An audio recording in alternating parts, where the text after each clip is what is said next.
Besides the super dumb name, Metal Gear Rising Revengeance was pretty good. That's a bit surprising because of the development hell it went through. It started out being developed in-house by Konami and was going to be Raiden's story between Metal Gear Solid 2 and Metal Gear Solid 4.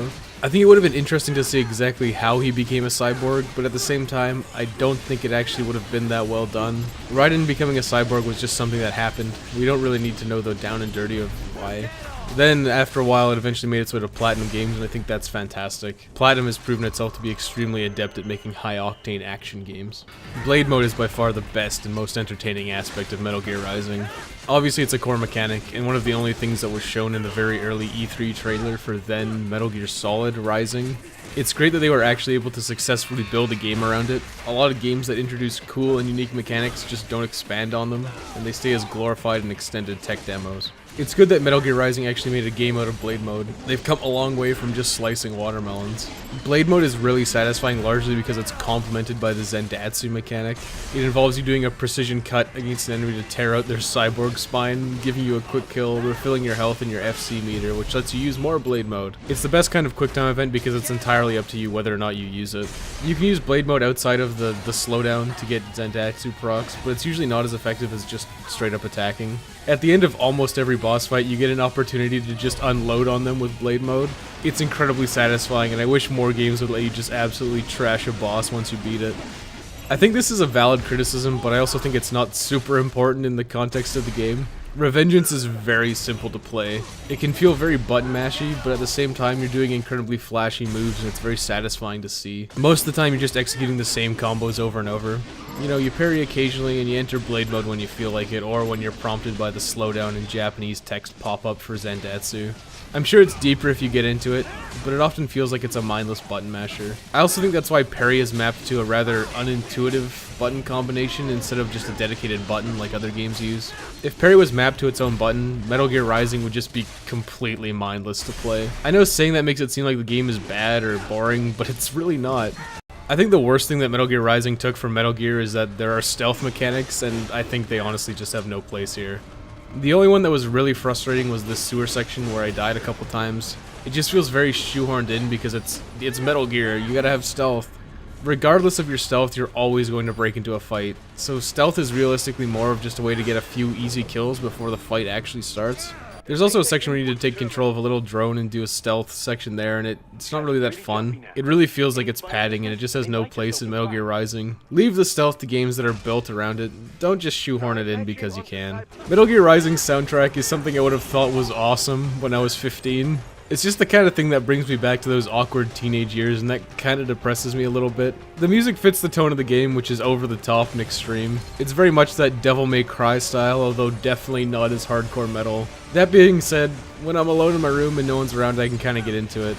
I actually really like Mistral's theme, and Senator's Armstrong theme just goes really well with the fight. I think Sam's Monsoon and Sundowner's themes are decent enough.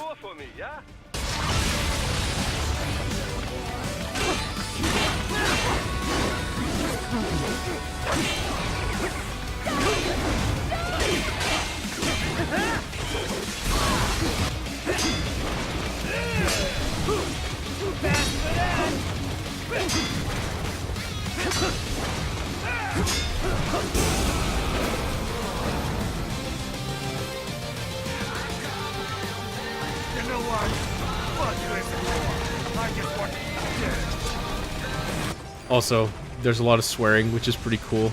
A great part of Metal Gear Rising is that it's got references to Metal Gear while also acknowledging that it's better to keep the pace going. Metal Gear Solid's codec calls are very long exposition dumps. Sometimes they're interesting and necessary, other times they just aren't. Metal Gear Rising has pseudo codec calls and they exist as exposition dumps, but they are usually done in a way that you don't just sit and wait. It's usually done so you have the now mainstream walk and talk. You get the exposition you need, but you're still actively making your way to your destination, albeit at a snail's pace. The voice acting is pretty good, although I think Raiden's new voice actor feels like he's trying just a little bit too hard a lot of the time, especially when he goes into his Jack the Ripper monologue. I'll just show you a clip. It's bad.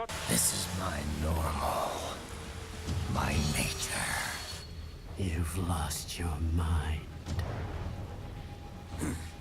Besides that, the polish is something you'd expect from a Metal Gear game. The graphics are nice, you've got good sound quality, it feels satisfying when you're executing combos, the music sounds good. You've got nice, clean, easy to read subtitles. I can't complain too much. Metal Gear Rising isn't actually that difficult. You really need to learn how to parry early on. A lot of people say that Blade Wolf is kind of like the wall where you really need to understand parry, but I found the area right before him with the few geckos to be absolutely critical in understanding how to parry. There's been a lot of criticism about parry not being well explained, but it's incredibly easy to execute and you are forced to parry in a tutorial at least one time, so I found that criticism to be pretty unjustified. Once you learn how to parry, the game becomes a lot easier. Parrying is very forgiving, and you can do it well in advance for a lot of attacks. Even very fast strings of attacks are quite easy to parry. It is very satisfying to parry every single attack in a combo, like when you're fighting Monsoon and he's jumping at you from the mist. You've got a lot of conveniences like Nano Paste, which acts like rations in Metal Gear Solid that automatically refill your health if you take lethal damage. It's nice, but maybe makes the game a little bit too easy sometimes. I found Sundowner was very hard because the first time you need to do really precision blade mode cutting. Every other time you need to use the blade mode, it's hitting a single point for Zandatsu procs. But Sundowner requires you to hit 2 or 3 in a line. It would have been nice to have had to do that earlier in the game. I got to Sundowner and I almost lucked out beating him the first time because I just sliced through 3 points by coincidence. After I died the first time, I did have a string of deaths because I had to figure out blade mode's nuances with turning it and getting the right angles and stuff. It's good that I had to learn it because you really need it for the final boss, but it did feel like a little late to the party since you can just spam your way through for most of the game. Senator Armstrong is by far the hardest part of Metal Gear Rising. I think it took me a good 40 minutes or so of attempts to get through. He has twice the amount of life of any other boss, and he hits you like a truck. You have to do some precision cutting under a clock when he throws a giant slab of rock at you at a few set intervals. That can be hard. That part can be really annoying because if you screw up, it basically kills you in one hit, or at least it feels like it. The rest of the fight is still difficult, but you eventually get the hang of it. It was satisfying to beat him. The fight versus Senator Armstrong is long, but it just doesn't feel drawn out, and I think that's good because a lot of the boss fights in Metal Gear Rising are like that. You know, then there's the standard stuff. I did die a few times to just random platforming deaths, which was embarrassing.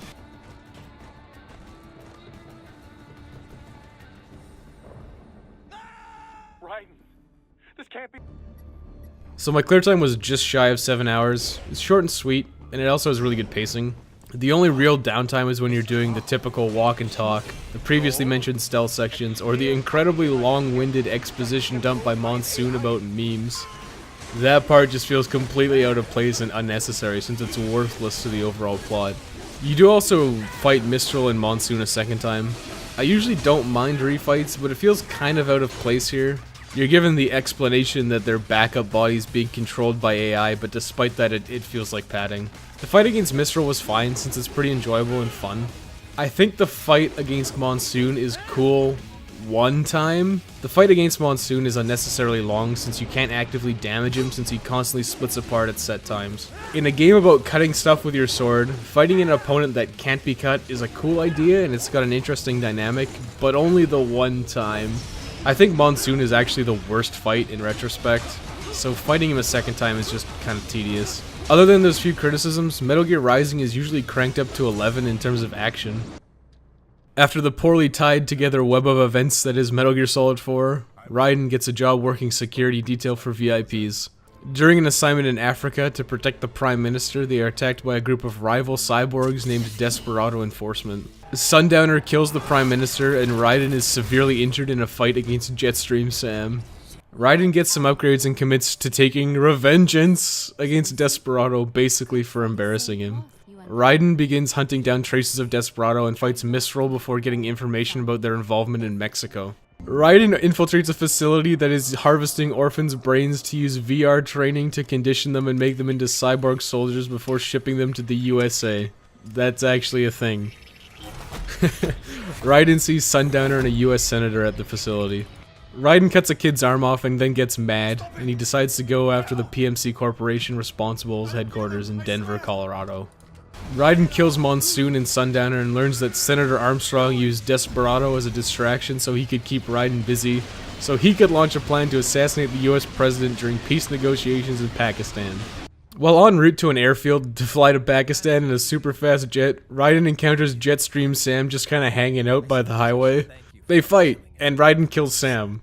Blade Wolf takes Sam's high-frequency Muramasa as a memento. Raiden arrives in Pakistan, only to find that Senator Armstrong has made a Metal Gear named Metal Gear Excelsis. Excelsis? Excelsis, okay. Raiden destroys it, obviously, but finds that Senator Armstrong has pumped himself full of nanomachines. Senator Armstrong beats up Raiden in between bouts of exposition and snaps his high-frequency blade like a twig. But conveniently, Sam's ID-locked high-frequency Muramasa unlocks and Raiden uses it to kill the Senator. Everything's wrapped up, but Raiden leaves the security company he's with to go do his own thing. Then the game's over. It's a fairly typical revenge plot, with a splash of that Kojima-esque stupidity thrown in for good measure. It's alright. There's nothing to write home about. There's some laughably silly things like the children's brains being harvested to make super cyborg soldiers, but you know, whatever. I'm not going to delve deeper than that because the game knows the story is stupid and is just an excuse to do some crazy action. Metal Gear Rising: Revengeance is great because it doesn't take itself seriously at all.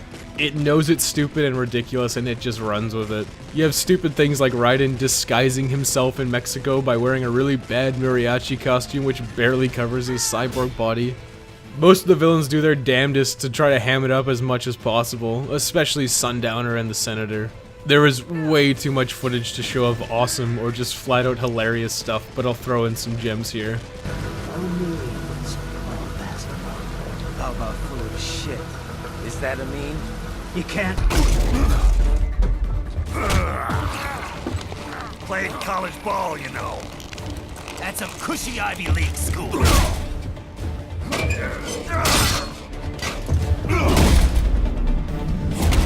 Don't fuck with this, Senator!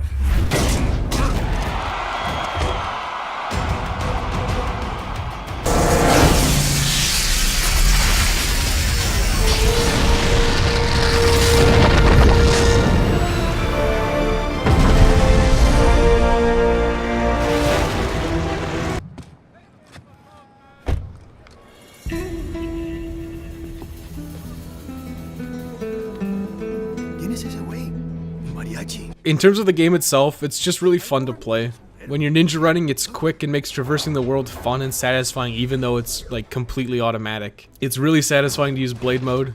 It's great to absolutely trash a boss after you beat it. And using blade mode in conjunction with the Zandatsu to slice an enemy to pieces and refill your health and get blade mode back is just awesome. Even though the game is pretty easy and simple, it feels satisfying to execute your combos. I think that's important to note. Most of Metal Gear Rising is easy, and it has that element of flashiness. I've criticized games before for being flashy rather than deep, but I think Metal Gear Rising balances it really nicely. It can feel button mashy at times, but at the same time, the parry mechanic requires you to actually do the input, whereas other games would just have you stop attacking or hold the block button. It just feels a lot better than in lesser action games.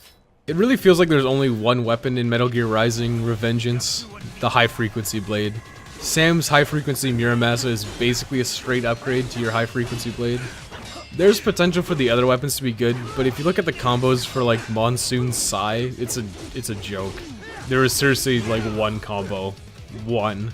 I never used it, but apparently you can use it as like a grappling hook or tether to pull Raiden to enemies or to pull enemies to Raiden. L'Étranger and the Scissor Blade are in a similar spot and don't feel particularly useful. L'Étranger is basically like a polearm, a literal polearm or a whip, and the Scissor Blade is meant to be a slow and high damaging weapon. I just feel like they weren't worth it because the high frequency blade felt like the perfect balance of speed and power. The boss weapons were clearly put in just because and not really given the same attention to detail as the high frequency blade. I don't really mind that though, because clearly the game is designed around blade mode and the Zandatsu mechanic and just slicing stuff with your sword. Even though it can get repetitive doing the same combos all the time, it's really not a big deal. It would have been nice if Sam's Muramasa had some different or additional combos, but since you get it like as a story element, I can accept that it's virtually identical. It's a similar situation for sub-weapons.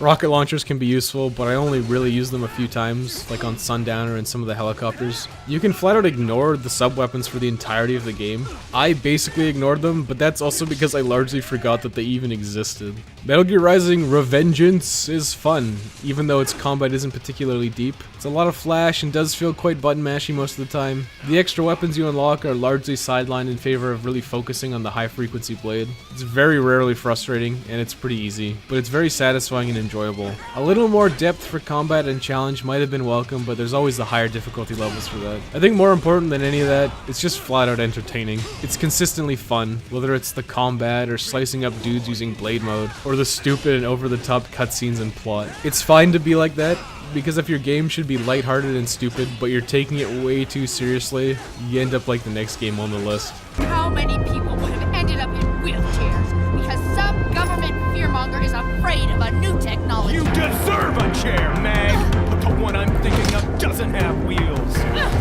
You're no freedom fighter.